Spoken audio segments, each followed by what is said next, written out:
नमस्कार, ये आकाशवाणी शिमला है। अब आप पूनम शर्मा से प्रादेशिक समाचार सुनिए। भारतीय सेना ने ऑपरेशन सिंदूर के दौरान समर्थन, प्रशंसा और आभार के लिए नागरिकों का धन्यवाद किया है। सेना ने एक सोशल मीडिया पोस्ट में कहा है कि उसे नागरिकों की ओर से हृदय को छूने वाले प्रशंसा भरे पत्र मिले हैं। इन पत्रों में नागरिकों ने अपना गर्व, जीवंतता और देशभक्ति की भावना उड़ेल दी है। इससे सेना निरंतर प्रेरणा लेती है। सेना ने आश्वासन दिया है कि वह हमेशा राष्ट्र के लिए समर्पण के साथ सेवा के लिए तैयार है। कृषि मंत्री चंद्र कुमार ने कहा है कि राज्य सरकार नशा उन्मूलन के लिए प्रतिबद्ध है। कांगड़ा जिले में इंदौरा के भदरोआ में एक कार्यक्रम में उन्होंने कहा कि पुलिस विभाग को नशा माफिया के खिलाफ कार्रवाई करने के लिए पूरी स्वतंत्रता दी गई है और सरकार हर स्तर पर पुलिस का समर्थन कर रही है। उन्होंने कहा कि मुख्यमंत्री के स्पष्ट और सख्त निर्देश हैं कि नशे के कारोबार में शामिल किसी भी व्यक्ति को बख्शा नहीं जाएगा। कृषि मंत्री ने कहा कि नशे के खिलाफ जागरूकता के लिए सरकार विभिन्न स्तरों पर अभियान चला रही है और भविष्य में इस दिशा में और तेजी लाई जाएगी। शिक्षा मंत्री रोहित ठाकुर ने आज शिमला जिले में जुब्बल कोटखाई क्षेत्र के कठासू में करोड़ों रुपए की परियोजनाओं के उद्घाटन किए। इनमें 2,95,00,000 की लागत से बनी खोड़नी नाला पेयजल योजना का लोकार्पण भी शामिल है। उन्होंने कहा कि इस योजना के शुरू होने से वर्षों से चली आ रही जल संकट की समस्या से निजात मिलेगी। रोहित ठाकुर ने कहा कि क्षेत्र में अधूरे पड़े विभिन्न विकास कार्यों को भी गति प्रदान की जा रही है। ग्रामीण विकास व पंचायती राज मंत्री अनिरुद्ध सिंह ने कहा है कि पंचायती राज संस्थाओं को अधिक सशक्त बनाने के लिए ठोस कदम उठाए जा रहे हैं।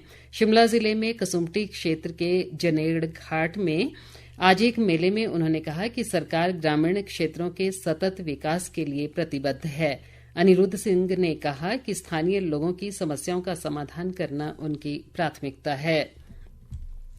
प्रदेश विधानसभा की कल्याण समिति इन दिनों विभिन्न जिलों के दौरे पर है। समिति ने आज कुल्लू में बैठक कर समाज के कमजोर वर्गों के लिए चलाई जा रही कल्याणकारी योजनाओं की समीक्षा की।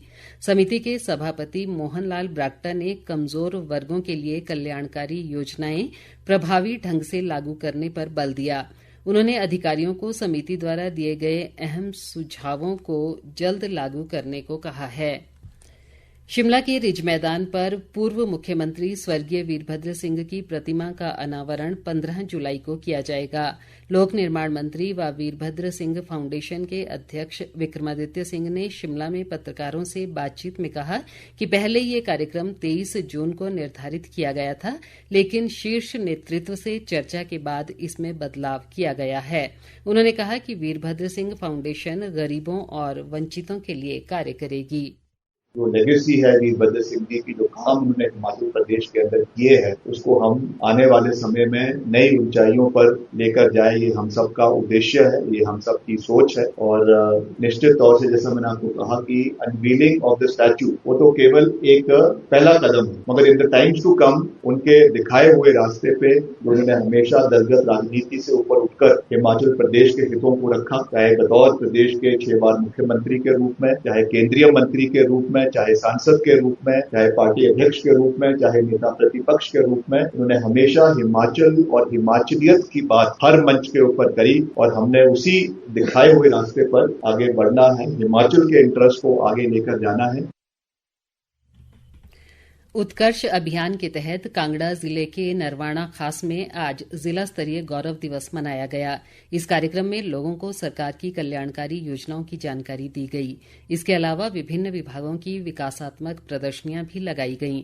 इस दौरान कांगड़ा की एडीएम शिल्पी वेक्टा ने कहा कि उत्कर्ष अभियान के तहत कांगड़ा जिले के 6 खंडों की 16 पंचायतों के 19 जनजातीय गांवों को शामिल किया गया है। इन गांवों में सभी सरकारी योजनाओं के 100% लक्ष्यों की पूर्ति सुनिश्चित करने के अधिकारियों को निर्देश दिए गए हैं। मुख्यमंत्री सुखविंदर सिंह सुक्खू 17 और 18 जून को कुल्लू जिले के आनी विधानसभा क्षेत्र के दौरे पर रहेंगे। इस दौरान वे क्षेत्र में करीब 63 करोड़ रुपए की सड़क व पेयजल योजनाओं के लोकार्पण और शिलान्यास करेंगे। इसी के साथ ये समाचार बुलेटिन समाप्त हुआ। हमारा अगला बुलेटिन आप सुन सकते हैं 7:45 पर। नमस्कार।